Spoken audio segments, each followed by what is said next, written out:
Marie-Alice, on est ici au port, dans un petit jardin très verdoyant. On a beaucoup de choses autour. Pourquoi on a choisi cet endroit-là? Que ça y inspire à vous comme sentiment?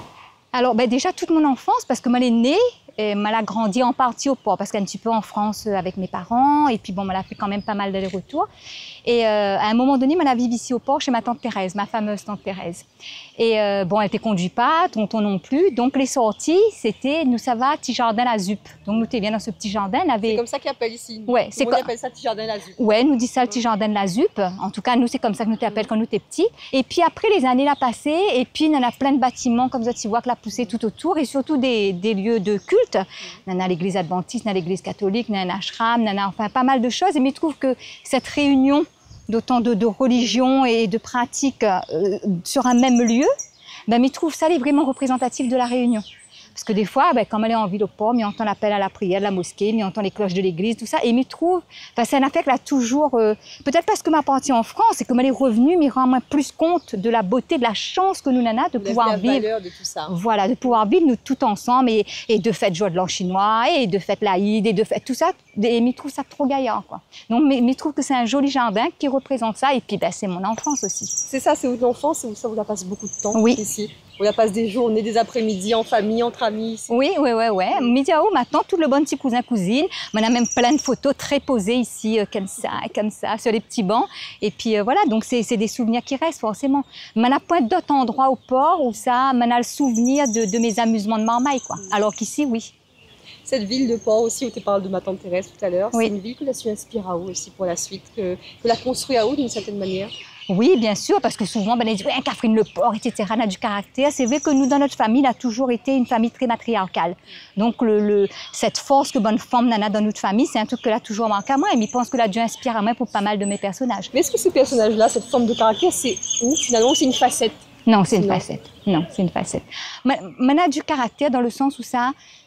m'y laisse pas moins faire, mais m'y arrivera pas à dispute, à crier, tout ça. Au contraire, elle est plutôt le genre de monde, comme elle est en conflit, mais tout le monde, mais ça va.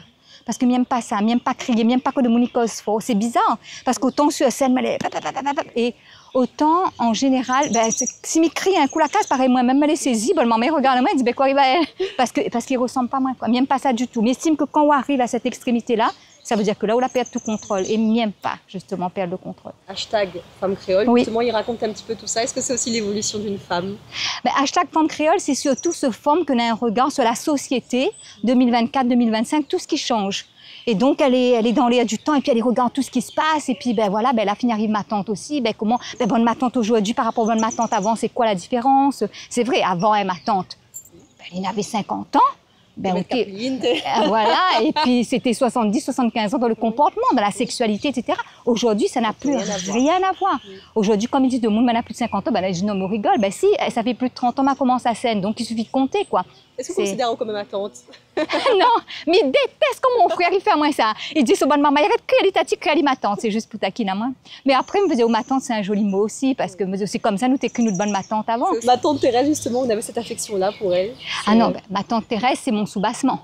C'est mon sous-bassement, tout le mur de ce que il est aujourd'hui, mais je pense qu'elle a aidé à moi vraiment à monter parce qu'elle a à apprendre à moi. C'est elle aussi, malgré son petit caractère-là, quand elle t'est retrouvée en difficulté, elle t'a fait « Ah Alice, laisse aller ».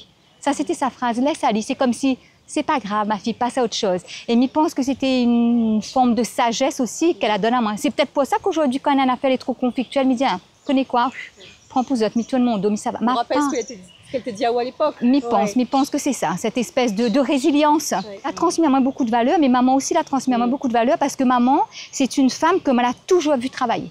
Maman, quand nous étions habitée en France ou même quand nous étions ici, elle était factrice. Donc c'était un métier où il fallait qu'elle t'élève très très tôt. Le matin, quand elle était élève, maman elle était déjà partie parce qu'elle commence, elle travaille. Déjà en France, elle travaille à Poissy, nous habité à Cher. Elle prend son petit Solex, me rappelle à l'époque, et puis elle y partait. Donc c'était moi, à mon frère et moi quand nous étions en France. Et puis qu'il neige, qu'il vente, qu'il pleuve, Elle était partie, elle allait travailler très tôt.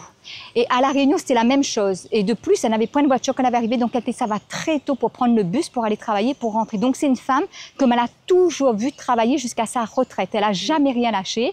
Et malgré tout, quand tu arrives à la case, tu refais que manger, tu aide à nous pour la case. Bon, mais tu es très investie aussi. Hein. Mais me dire c'est une femme que elle a toujours été une femme courage. Hashtag femme créole, très rapidement. Là, oui. Si nous devions résumer la femme créole pour vous, si vous avez 3 mots pour résumer la femme créole d'aujourd'hui, ce serait quoi selon Marie-Alice Cinnamon? La femme créole d'aujourd'hui, c'est une femme courageuse. C'est une battante aujourd'hui parce qu'elle n'a pas peur de dire, ben voilà, moi, Bana, la parole, il libère, je trouve. Donc c'est bien. Mais la femme en général, mais la femme créole aussi, malgré nous là un peu loin de tout ce qui se passe en France, etc. Mais je trouve quand même qu'aujourd'hui à La Réunion, les femmes connaissent une affaire pour dire, ben voilà, ça t'y dit. Belle, parce que moi, je trouve fraîche, mais vraiment au mètre carré. Pourtant, je ne suis pas attirée par les femmes plus que ça, mais vraiment au mètre carré, mais je trouve que les plus jolies femmes, les vraiment à La Réunion. Ma fille voyage un peu et d'avoir d'aussi jolies filles avec ce métissage encore plus maintenant, mais je trouve que vraiment la femme créole est belle.